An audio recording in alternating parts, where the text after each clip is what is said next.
Bonsoir, bonsoir à Mission en ligne. C'est un plaisir pour nous ce soir de vous accueillir avec nous pour également partager un sujet d'ordre d'actualité.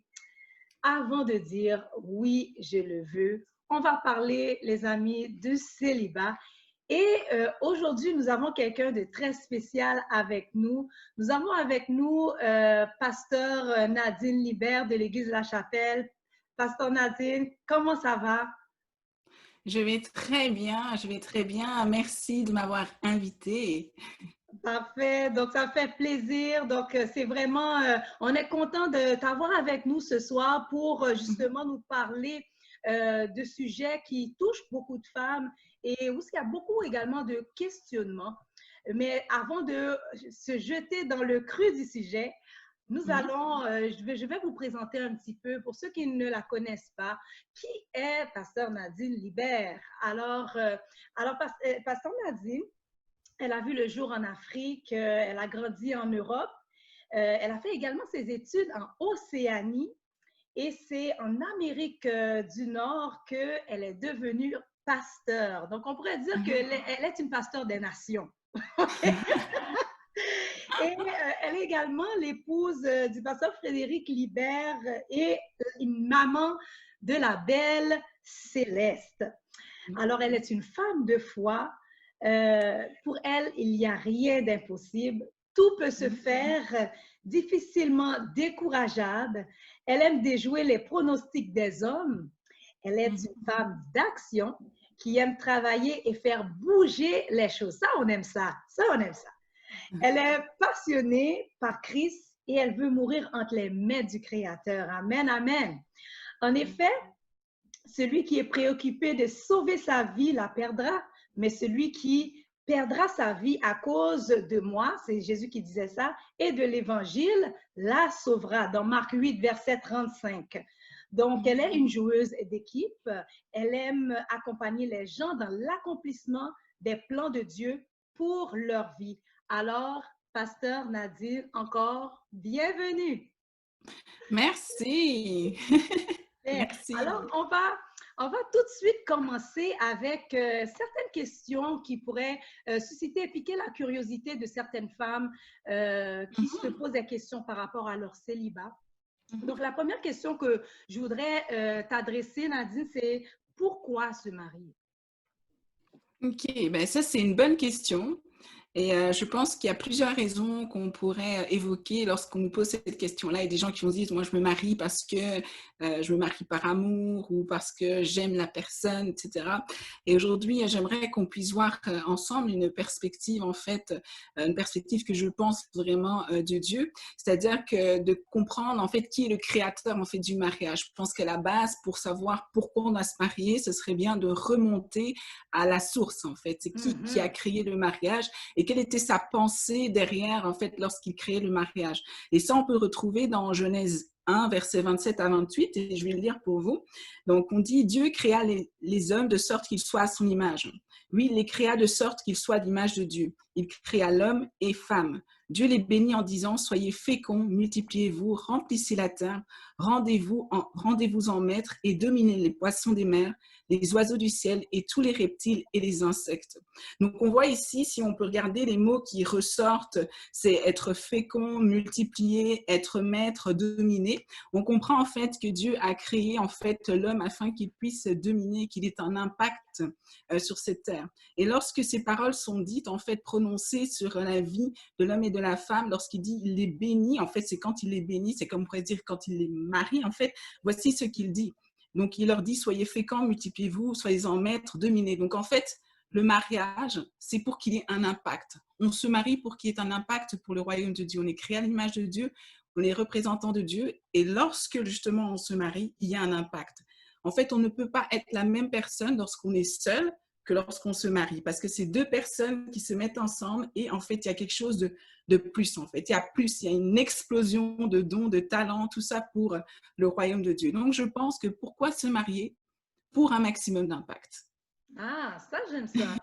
pour un maximum d'impact. Donc, si je comprends bien, le mariage, c'est vraiment dans le plan de Dieu, c'est vraiment quelque chose qui, en fait, va glorifier Dieu. Oui, c'est sûr. C'est Mhm. quelque chose qui va glorifier Dieu, c'est lui qui l'a pensé. Et lorsque justement il nous met ensemble, lorsqu'il permet qu'on soit ensemble, c'est pour qu'on ait un impact en fait sur cette terre-ci. Et en fait, tout ce qu'on doit faire en tant que chrétien doit glorifier Dieu. Donc oui, le mariage est censé glorifier Dieu. Ah, c'est Amen, Amen. Je me sens déjà bénie là. Alors,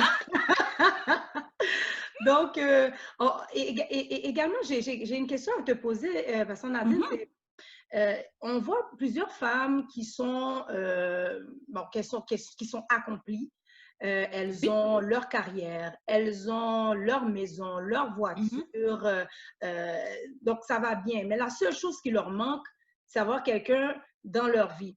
Euh, souvent, elles se demandent, mais j'ai tout fait. Il y a même qui sont même impliquées dans leur église locale, qui sont chrétiennes également, mais elles n'ont personne. Alors, ma question, c'est, sommes-nous toutes appelées à se marier?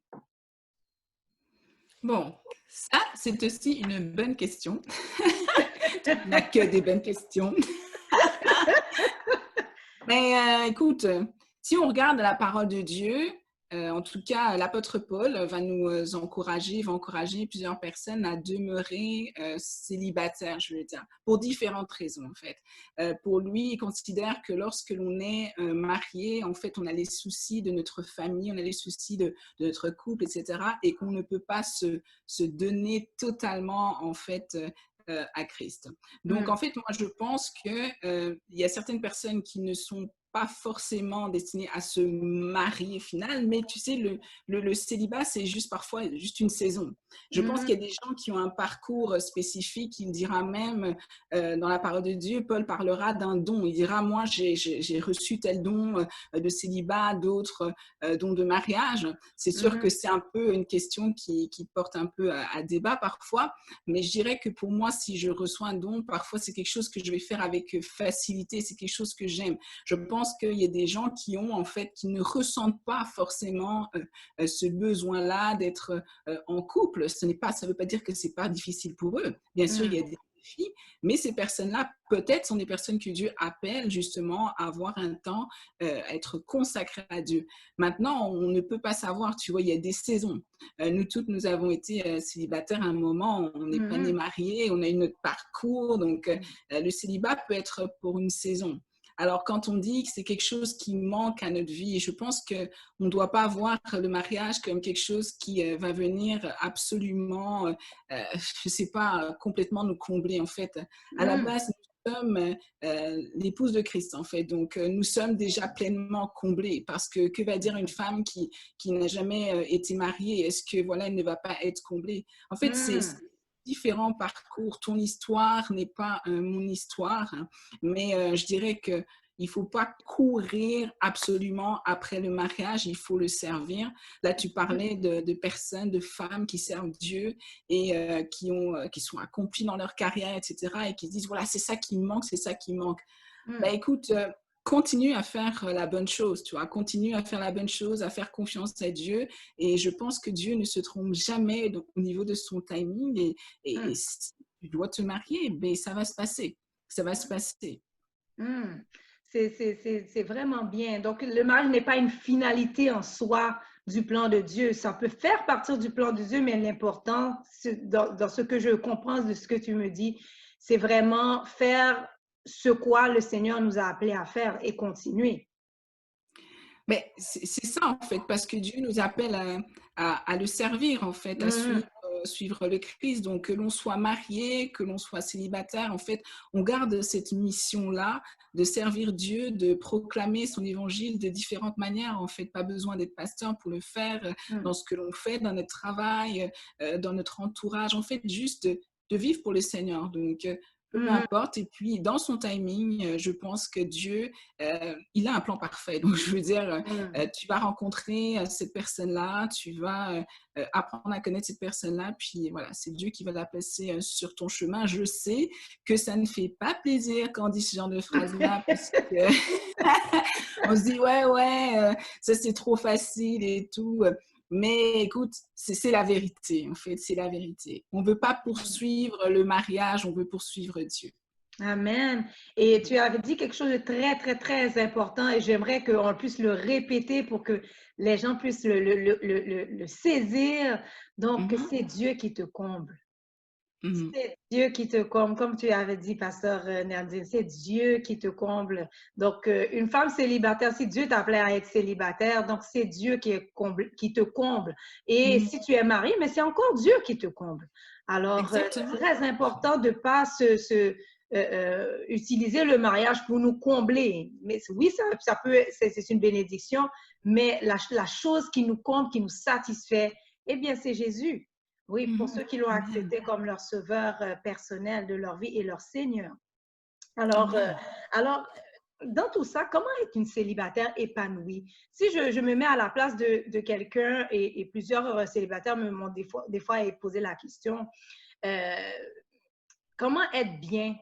Comment être bien quand je vois d'autres personnes se marier, quand je vois que les gens autour de moi commencent à se marier, c'est moi presque qui deviens minoritaire dans mon cercle d'amis. Mais comment être une célibataire épanouie? Bah, écoute, je pense que je vais souvent revenir à ça, c'est de continuer en fait à servir Dieu. Et il y a différentes manières de le servir. En fait, utilise les dons, les talents que tu as, fais des choses. Écoute, quand on est célibataire, on a du temps que on n'a pas quand on est marié, en fait. Je vais dire ça et puis directement, je vais l'expliquer parce que je vois déjà les célibataires qui disent ouais, moi aussi, j'ai plein de choses à faire. Oui, tu as plein de choses à faire aussi. Maintenant, c'est sûr que quand tu rajoutes à ça un mariage, quand tu rajoutes à ça des enfants, ça devient plus compliqué. Donc, c'est ça, c'est d'utiliser ce temps que toi tu as pour en fait te rendre utile, tout simplement. Continuer à faire la bonne chose. Il y a tellement de choses à faire, sincèrement, il y a tellement de choses à faire. Écoute, moi j'aurais voulu qu'on me dise, perds pas ton temps à penser tout le temps à la personne que tu vas épouser, à le chercher, etc. Non, profite en fait de la vie que tu as aujourd'hui. Il y a des choses à faire, il y a des gens qui ont besoin de t'entendre, il y a des gens qui ont besoin de recevoir de tes conseils, il y a des gens qui ont besoin de ton aide, il y a des choses que tu ne pourras plus faire après. Tu feras d'autres choses après, mais ce ne sera pas forcément les mêmes choses. Donc, c'est vraiment de profiter de cette saison-là, être complètement épanoui, apprendre à servir le Christ parce que ça va te servir aussi dans ton mariage, c'est ce que Dieu t'appelle à faire plus tard, à rentrer dans le mariage.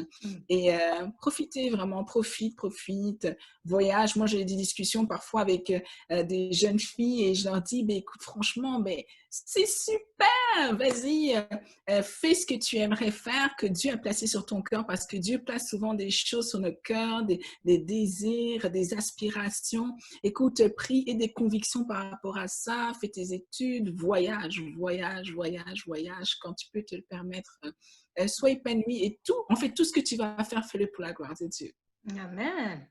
Donc, vraiment, c'est aller prendre ce temps-là, comme la parole dit, racheter le temps car les gens sont mauvais. Donc, à ce moment, le temps que Dieu nous donne, alors le maximiser le plus possible. Donc, c'est vraiment bénissant. Donc, alors, que signifie le couple chrétien selon Dieu? Donc, on voit vraiment que la culture dans laquelle nous sommes, la société aussi québécoise nous montre aussi un modèle du mariage. Mais quel est le mariage, le couple chrétien? C'est quoi le modèle, que signifie le couple chrétien selon Dieu? OK. Je pense qu'en fait, c'est l'alliance de deux personnes, je dirais, qui sont chrétiennes, qui ont vraiment accepté de suivre le Seigneur Jésus-Christ, en fait, qui l'ont accepté comme Seigneur et Sauveur. Parce qu'aujourd'hui, beaucoup de personnes se disent chrétiennes. OK, je suis chrétien, je suis né dans une famille chrétienne, mais tu n'as pas eu le moment où tu as vraiment accepté le Seigneur Jésus-Christ dans ta vie, tu as décidé vraiment de le suivre et de renoncer à ta vie passée. Mm. J'entends bien par renoncer à ta vie passée, c'est pas les bonnes choses que tu faisais dans ta vie, mais des choses en fait qui t'éloignaient de Dieu. En fait, reconnaître que tu étais un pécheur et que tu as besoin en fait de l'amour, de la grâce de Dieu et de son Mm. pardon. Et en fait, il faut que les deux personnes soient passées par là. Pas Mm. plus tard, qu'il y a peut-être 2, 3 jours et tout, je reçois souvent des messages de personnes et une dame me dit, bah, écoute, voilà, moi je suis avec un chrétien non pratiquant. Pour moi, un chrétien non pratiquant, qu'est-ce que ça veut dire? C'est un sportif non pratiquant. Est-ce que ça ferait du sens, par exemple? Ben Moi, non, j'aime non, ça. ça fait pas de sens. Sportif non pratiquant. Est-ce que ça fait du sens pour les amis? Est-ce que ça fait du sens? C'est vrai. Mais c'est vrai. C'est ça. Donc, c'est ça, c'est vraiment deux personnes qui sont ancrées dans le Seigneur. Et là, je veux aussi insister sur le fait qu'il ne faut pas être parfait. Je veux dire, on n'est pas parfait. Je veux dire, Mm. il y a des choses qu'on fait, on commet des erreurs, mais en tant que chrétien, ça veut dire quoi? C'est que lorsque quelque chose ne va pas bien se passer, lorsqu'on ne va pas avoir des bonnes paroles, lorsqu'on ne va pas avoir des bonnes pensées, on va revenir vers Dieu. On va Mm. demander pardon à Dieu et Mm. puis on va se détourner de ça. On va demander pardon à notre conjoint, on va demander pardon à notre conjointe et puis on va se détourner de ça. Donc, il y a des attitudes et des comportements qu'on peut seulement avoir lorsqu'on est ancré en Dieu, parce que c'est pas par nos propres forces, en fait. C'est vraiment l'Esprit Saint qui fait ce travail. Mm. Donc, ce serait ça pour moi, le couple chrétien, en fait, selon Dieu. C'est pas un couple chrétien de façade, mais vraiment en profondeur. Et qu'est-ce que fait un couple chrétien? Donc, on est tous les deux régénérés, transformés par Mhm. la parole de Jésus, par la bonne nouvelle du Seigneur Jésus-Christ. Mais qu'est-ce qu'on fait en couple? Qu'est-ce qu'on fait en couple? Ben, il y a Mm. plusieurs choses que l'on peut faire en couple. Mm. Ça dépend quels sont les projets que vous avez. En fait, c'est ça, il y a une, je ne sais pas si tu parles au niveau des habitudes des Oui, des chrétiens, je habitudes sais pas, de, chrétiennes, effectivement, des habitudes chrétiennes. Qu'est-ce qui va différencier un couple chrétien d'un couple non croyant? ok, ben c'est des gens qui vont, je pense, déjà placer premièrement leur foi en Dieu. Tu Mm. vois, quand les épreuves vont arriver, parce qu'il ne faut pas se mentir, le Oui. mariage, tout le monde, mais il y a des épreuves, il y a des difficultés, donc il faut Ah être oui. prête aussi à les vivre, celles-là. Mhm. Et ça va prendre quand même d'avoir la foi, tu vois, avoir la foi, la confiance en Dieu. Parfois, l'une des personnes va être plus faible, mais toi, tu vas pouvoir relever l'autre personne, dire non, non, écoute, on Mhm. continue, tu sais. Ça, c'est important pouvoir prier ensemble, s'édifier vraiment, je sais pas, avoir vraiment une vie de chrétien. C'est vraiment de s'exhorter, de s'édifier, de prier ensemble. C'est ça, de penser à des choses qui vont juste glorifier Dieu. Tu vois, bon là, Mhm. quand je pense de ça, quand je parle de ça, on peut se dire, ah oui, ben, c'est juste ça, c'est le monde hein, je sais pas, bisounours. Hein. Je sais pas si vous connaissez bisounours ici, mais Je ne connais pas. c'est un peu, bref, c'est comme un film pour les enfants, là, mais c'est comme rêve bleu, rose, je sais pas. Mais en fait, mais c'est ça, en fait. C'est un couple chrétien dans l'idéal, c'est ça, c'est qu'ils se Mhm. fortifient, ils s'exhortent, Mhm. ils prient ensemble. Je dirais que c'est la différence. Et puis, bon, ben, ils marchent ensemble vers l'éternité. Ben, ils ont déjà l'éternité, là, puis Mhm. c'est ça, ils n'ont pas la même vision là, tu vois. Mhm. Y a autre chose, quoi. C'est une autre Ah, dimension. c'est une autre dimension. C'est ça, j'aime ça. Donc, être dans un couple chrétien, c'est être dans un couple dans une autre dimension. Mm Alléluia. Donc, -hmm. alors à ce moment-là, une des questions qu'on se fait souvent poser, comment trouver la bonne personne? Comment trouver la bonne personne? Ah, ah. Ben, il faut pas la chercher, justement. Ah, Faut pas la chercher. Je pense que c'est ça. On est souvent, on se dit, ah, je vais chercher, je vais trouver tout. Non, en fait, comment on trouve? En fait, je dirais que c'est en cherchant le Christ qu'on peut trouver, si on peut dire ça comme ça, la bonne personne. En fait, ça revient à la même chose. En fait, tu fais vraiment du royaume de Dieu, sa justice, ta priorité, et puis toutes les autres choses vont être données par-dessus tout. Donc, c'est vraiment ça. que ça soit pas un focus pour toi, la recherche de la bonne personne. Hmm. C'est quand tu sers Dieu, tu fais des choses et tout. Après, je sais, il y a des gens qui vont dire, oui, mais c'est ce que je fais, c'est ce que je fais depuis des années, puis ça se passe pas. On doit respecter la souveraineté de Dieu, enfin, dans tout ça. Hmm. Moi, j'ai appris dans ma vie à, à juste reconnaître que Dieu était bienveillant. Tu vois, quand tu pars du principe que Dieu est bienveillant, ben, il n'y a rien que, en fait, qui peut t'arriver. Tu dis, en fait, non, il l'a fait parce qu'il voulait te faire du mal. Ben Hmm. non, il veut pas te faire du mal. Lui, il veut ton bien. Donc, quand il y a des choses qui se passent pas, parfois, en fait, c'est que lui est en train de te préserver d'autres choses, en fait. Et il faut reconnaître que nous sommes limités. On est Hmm. limité, on peut pas savoir, ok, bah oui, mais j'aurais pu me marier avec telle personne. Peut-être, ouais, mais quelle aurait été ta vie? Tu sais pas. Mais Dieu le Hmm. sait. Donc, Hmm. c'est ça aussi, marcher avec Dieu, c'est accepter qu'il y a des choses qu'on ne voit pas. Nous, on ne voit pas, mais lui, il voit. On lui fait complètement confiance. Hmm. Et dans ce que tu dis, je vois d'accepter la gouvernance de Dieu sur nos vies, Mhm. la Oui. seigneurie de Dieu sur nos vies. Donc, lui, il connaît notre départ, il connaît notre arrivée, notre commencement, notre fin. Mhm. Donc, le faire confiance, c'est très important. Mhm. Et, et en tant que célibataire, ben, moi, je ne le suis pas, mais je me mets à la place. Euh, comment ma foi en Jésus-Christ peut m'aider à être cette personne rare, cette personne que quelqu'un aurait envie de pouvoir engager, ben, pouvoir prendre comme épouse. Donc, comment ma foi, ma relation avec Jésus peut m'aider à être cette personne-là, à être prête finalement? Ok. Mais déjà, avant de peut-être répondre directement à la question, je dirais que parfois, il y a des gens qui se mettent aussi une pression de perfection, en fait. Pour être marié, je vais devoir savoir faire ça, ça, ça, ça, ça, ça. Tant que j'ai pas fait ça, alors je pourrais pas être mariée. En fait, la parole de Dieu nous dit que c'est une grâce. Hein, même un homme qui trouve une femme, c'est une grâce. Donc, il n'y a rien de mérité là-dedans. Alors, parfois, les célibataires peuvent se dire et avoir un complexe en se disant, ah oui, cette femme-là, parce que tu vois au loin, oh, toi, tu es parfaite, c'est pour ça que tu as trouvé quelqu'un, c'est pour ça que quelqu'un t'a aimé.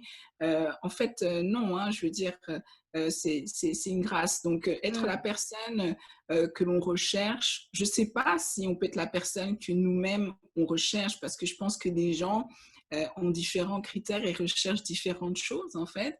Je pense que tu pourrais te préparer pendant des années de telle manière, puis finalement, la personne avec qui tu rencontres, ben, elle a d'autres spécificités et tout. Donc, Mhm. il y a quelque chose de général que tu peux appliquer à ta vie. Je vais revenir à la même chose, c'est servir. Je pense que si tu apprends toute ta vie à servir et non pas à être servi, ça Mm. va beaucoup t'aider en fait dans ton mariage. Donc ça va te préparer parce que c'est la clé de beaucoup de choses en fait et c'est même la clé de beaucoup de résolutions en fait de problèmes, etc. Que l'on peut rencontrer, c'est vraiment de servir.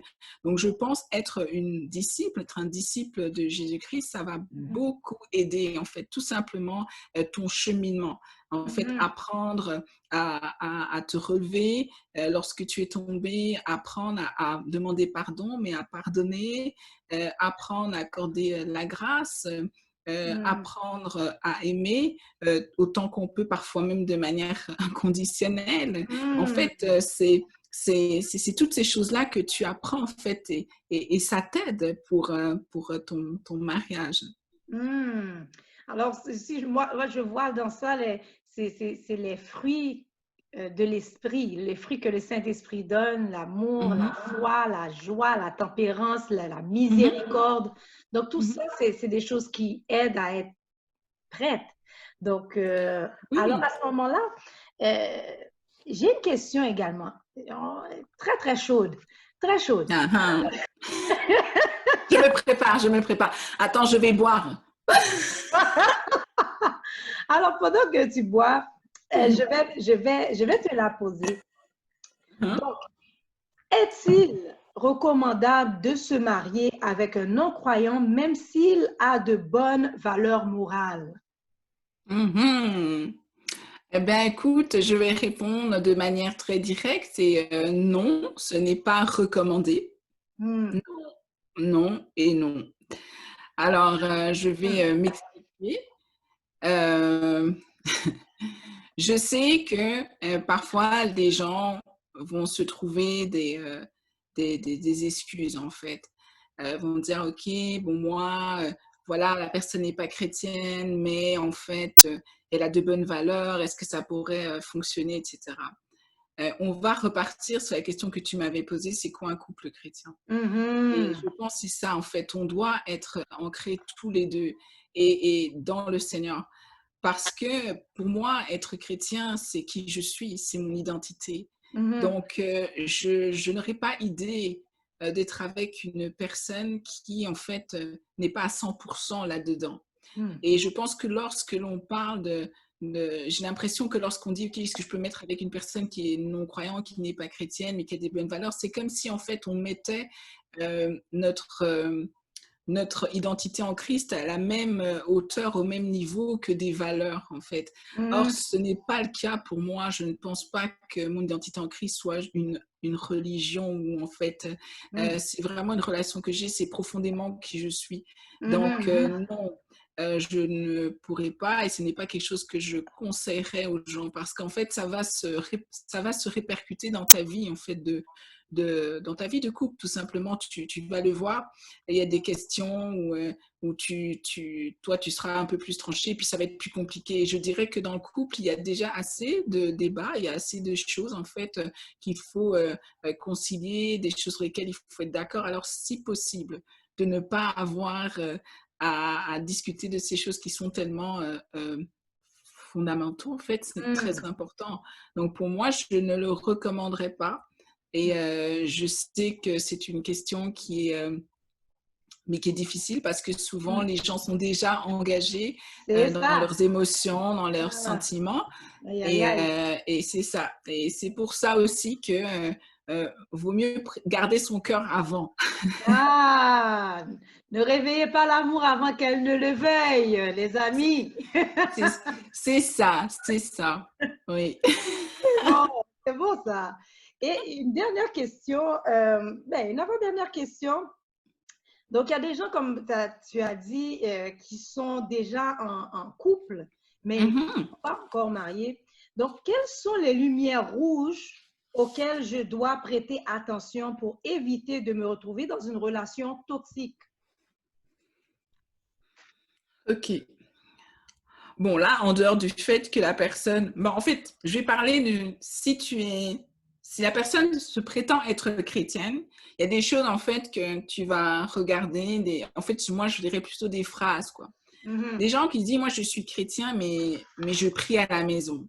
Oui. Bon, ok, t'as compris. On sait pour nous que c'est compliqué déjà de prier, hein. Donc, Mhm. si la personne te dit, moi, je ne vais pas à l'église, mais je prie à la maison, c'est voilà, il y a quelque chose là, tu vois. Mhm. Il y a d'autres phrases, en fait, que les gens disent qui peuvent justement faire lever certains flags. Et ça ne veut pas dire que parce que ces gens disent ces phrases-là, qu'en fait, que ce n'est pas forcément la bonne personne, etc. Mais ça demande en tout cas d'adresser ces questions-là, de parler avec la personne, aller en profondeur. Tu sais, tu as des gens que tu vas rencontrer, tu rencontres quelqu'un, puis tu dis, ah oui, moi, j'ai pas trop d'amis, ou j'ai pas de famille, ou genre, ah, mais ma famille, j'aimerais ça te présenter, mais ils sont un peu bizarres. Bon, c'est que là, il y a aussi quelque chose peut-être. Et moi, je le dis par expérience, hein, j'ai eu à discuter avec plusieurs femmes qui ont eu des histoires comme ça, des hommes qui ne voulaient pas présenter la famille, qui ne voulaient pas parler de leurs amis, mais parce qu'en fait, ils avaient une double vie. Donc, il faut Mhm. faire attention de ne pas rentrer là-dedans, parce que tu peux rentrer là-dedans, puis finalement, ça devient toxique aussi, tu vois. Mhm. Mhm. Puis il y a d'autres questions qu'on peut voir. On peut aussi voir une personne qui est vraiment très intrusive ou qui est très, très, très possessive. Et dès le départ, tu peux le voir. Hein, où tu étais, qu'est-ce que tu as fait, là, là, là, là, là. Et à petite dose, bon, passe encore. Mais je dis, quand ça devient trop, il faut se poser les bonnes questions. Alors là, je dis Mhm. encore, je le répète, c'est juste poser la question, c'est quoi, qu'est-ce qu'il y a, est-ce que la personne, elle a eu elle a eu un traumatisme, quelque chose s'est passé dans sa vie qui fait qu'elle n'arrive pas à faire confiance. Il y a des choses qui peuvent se travailler, mais Mhm. parfois, c'est plus profond que ça, puis la personne va rester là-dessus. Donc, il y a des petits flags comme ça qu'on peut voir et éviter. C'est des petits pièges. Moi, je dis des phrases parce que souvent, on m'est revenu avec ça. Ou je me souviens, il y avait une dame qui m'avait dit à chaque fois, j'essaie d'appeler la personne, mais à telle heure, puis elle répondait jamais, tu vois. Et en fait, plus tard, elle a découvert que non, en fait, cette personne-là avait déjà une femme et Et déjà là une là. famille. Ah, Donc, et en plus, la personne lui a dit, écoute, elle a dit, mais tu m'as pas dit que tu avais une famille. Elle dit, mais tu ne m'as pas demandé. aïe, aïe, aïe, aïe, aïe, aïe, aïe, aïe. C'est grave, c'est grave. Donc, c'est ça. Donc, important de poser des questions, de communiquer, etc. Et c'est comme ça qu'on connaît un peu les gens et qu'on peut aller en profondeur et éviter un peu les relations toxiques, mais pas négliger le discernement que l'Esprit Saint nous Mhm. donne aussi. Discernement et poser les vraies questions. Ouais. Ouais. Alors, on aurait aimé continuer encore. C'est tellement bon. Écoute, peut-être qu'il y aura un partie 2. C'est vraiment, vraiment bénissant. Alors, pour terminer, Pasteur Lanel, est-ce que tu aurais un mot d'encouragement pour les femmes célibataires actuellement? Ok, ben, je veux vraiment vous encourager à continuer à faire la bonne chose, en fait. C'est Mm. vraiment ça. Aujourd'hui, tu es là, tu sers, tu travailles, tu t'occupes peut-être de ta famille, etc. Mais continue à faire la bonne chose. Puis Dieu, en fait, est bon, hein, je veux dire. Et moi, je dis toujours que si lui, il a un plan, c'est son plan et c'est lui qui a intérêt, si je peux dire ça comme ça, à ce que ça s'accomplisse. Donc, en fait, tout ce qui doit arriver va arriver. Et Mm. je dirais aussi qu'il ne faut pas te précipiter dans une relation à cause des années qui passent, etc. Parce que se marier, le mariage, c'est la deuxième décision la plus importante de ta vie, selon moi, après avoir Mm. accepté le Seigneur Jésus-Christ Oh que comme oui. Seigneur et Sauveur. Mm. Donc, c'est mieux de bien réfléchir à ça, de prendre des conseils et de vraiment pas négliger le temps de préparation, en tout cas, pour cette belle étape. Donc, c'est ça. Ah. Demande conseil aussi à ton pasteur. C'est Mhm. ça. Très important. Ah, mais très important. Donc, encore merci, Pasteur Nadine Libert, dans l'Église de la Chapelle. Donc, ça nous fait vraiment plaisir. Merci pour ce que tu nous as partagé. Et je crois que beaucoup de femmes ce soir ont été éclairées par des réponses remplies de sagesse. Alors, merci encore pour ta présence, pour le partage de ce que le Seigneur a déposé dans ton cœur. Alors, je prie que tout ça, toutes ces réponses puissent pister, puissent éclairer chacune d'entre vous et que vous soyez bénis à travers tout ça. N'hésitez pas de nous écrire également Église La Mission si vous avez des questions. Donc, allez sur la page Facebook, vous pouvez nous écrire. Alors, à ce moment-là, vous pouvez également nous poser des questions. Je pourrais également faire parvenir les questions aussi à Pasteur Nadine si elle voudrait les voir et en prendre connaissance. Et on pourrait également vous répondre. Donc, merci encore, Pasteur Nadine. Ça nous a fait vraiment Merci. plaisir de t'avoir avec nous ce soir. Sois béni richement ainsi que ton mari et ta famille. Merci beaucoup. Sois béni également. À bientôt. À bientôt.